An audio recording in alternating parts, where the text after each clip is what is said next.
Spring onions are one of the easiest crops to regrow from store-bought plants. And with proper planning, you can actually grow a ton of spring onions from just a handful of plants, so you can stop buying spring onions forever. Indeed, all these spring onions that you see in your shot were obtained from just one bunch of spring onion that had only 4 individual plants. Can you believe it? Well, that is the absolute truth. Hello everyone, welcome to Dr. Obi's garden. In this video, I'll show you how I went from just 4 plants to become self-sufficient with respect to spring onions, so I don't have to ever buy spring onions again. Spoiler alert, this is so freaking easy for everyone, even if you don't have a green thumb. I'll take you through all the steps and provide tips throughout the video to guarantee success, so stick with me as I break it down.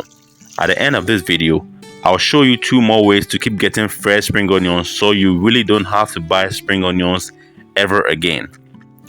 I started with these 4 spring onions that I got from the market. You can see that they're not even looking fresh, but it doesn't really matter. I've used almost dried up scallions and they work just fine. You can check out that video with links in the description box. For these 4 plants, I cut off all the green portions, leaving only the white portion. I also trim off all the roots before I place them in water to grow some fresh roots and shoots. To know which was the best way to start growing spring onions, I put only 2 of them in water. The remaining 2 were planted directly in soil and watered lightly. Before I continue, here is a fun fact about spring onions. Spring onions are packed with more nutrients than regular bulb onions. Did you know that? You can share any fun facts you know about spring onions in the comment section. After 7 days, I could see that the plants in water had grown more vigorously than the plants grown directly in soil. This was an early sign that starting in water works much better. When growing in water, it's important to change the water every 3 days to maintain oxygen supply to the roots and prevent rotting. Although starting the plants in water turned out to be a better way to start growing spring onions, to be able to grow an endless supply, I had to move them into the soil. I used sandy loam soil, which was the same soil and in a similar container as a set that was planted directly in soil. I planted them as shown and watered it lightly since the soil was already moist. I kept the plants in a partially shaded area because the temperatures were getting higher and I didn't want to scorch the plants. I watered the plants as and when necessary to maintain a moist but not soggy soil. About 3 weeks after transplanting into the soil, I could see that the spring onions had started multiplying itself. This is known as tillering or bunching, and that is why it is possible to get more bunches from a single plant. Remember to give it a nitrogen-rich fertilizer occasionally to keep it green and fresh. You can also mix in a handful of compost or decomposed manure into the soil before planting if you don't want to add any fertilizer during the growth. Here is how the plants looked after 6 weeks. Each plant was bunching up nicely. If this is coming from just 4 spring onion plants, imagine what you can get if you start with more bunches or plants. Whilst this is impressive, the next step, which will happen at 8 weeks, is what truly gives you an endless supply of spring onions. Alright friends, this will be a good time to smash that like button if you're enjoying this video. If you've not already subscribed, kindly subscribe for free to support our work.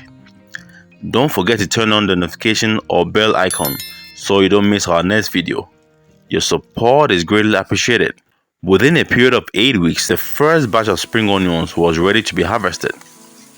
Note that it's what you do after harvesting that determines if you can get an endless supply of spring onions.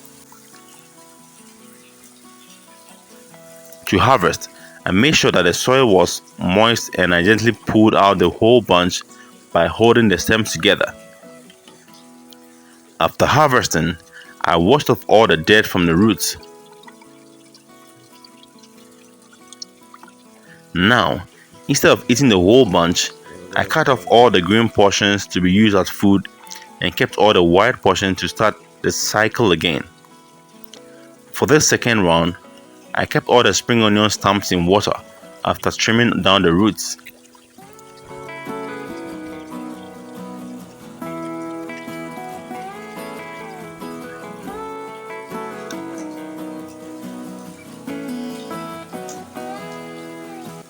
Five days later, the stamps had grown more leaves and roots and were ready to be transplanted. I prepared more containers, filled them with soil, and transplanted the sprouted spring onions into it. Removing the soft and dead tissues before transplanting often improves survival.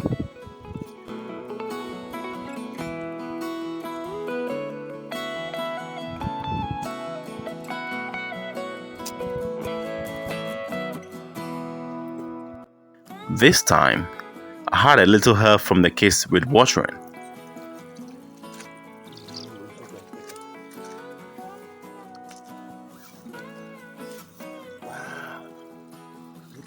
I maintained the plants in the same condition as the first. Since the weather was dry, regular watering to keep the soil moist and occasional fertilization with nitrogen-rich fertilizer was followed to guarantee success. Weeds were also removed as and when necessary to prevent competition for nutrients. After another 8 weeks, the new set was ready to be harvested. This time, since there were so many bunches of spring onion, I didn't have to harvest all at the same time. I only harvested just what I needed.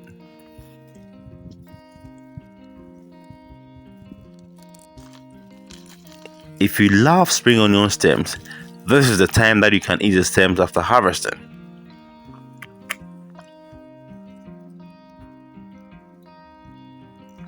To ensure that the system is maintained to have a constant, endless supply of spring onions, there are 2 ways to go about it.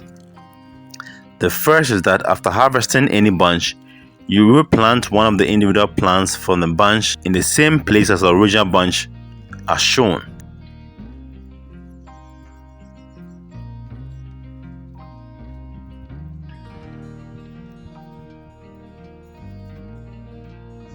The second method is quite simple. Instead of pulling out the whole bunch at harvest, you just have to cut off the top green portion, leaving the white portion in the soil. The second method is ideal if the bunch is smaller. Both methods work quite well. This is how the plants look 10 days after planting the replacement plant. The one in front was planted from the single plant, whereas the one in the middle was harvested by cutting off the green portion. You can see that both of them are doing well. The whole process of becoming self-sufficient with respect to spring onions took about 4 months. However, that was because I started with only 4 plants. If you start with a big bunch or bunches that have many plants, you can be self-sufficient within 2 months. What do you think about these methods? Share your thoughts in the comments. That's all for now. Thanks for watching. If you found this video useful, like and share it so that more people will benefit from it. Check out our other videos or see you in our next. Until then, it's adios.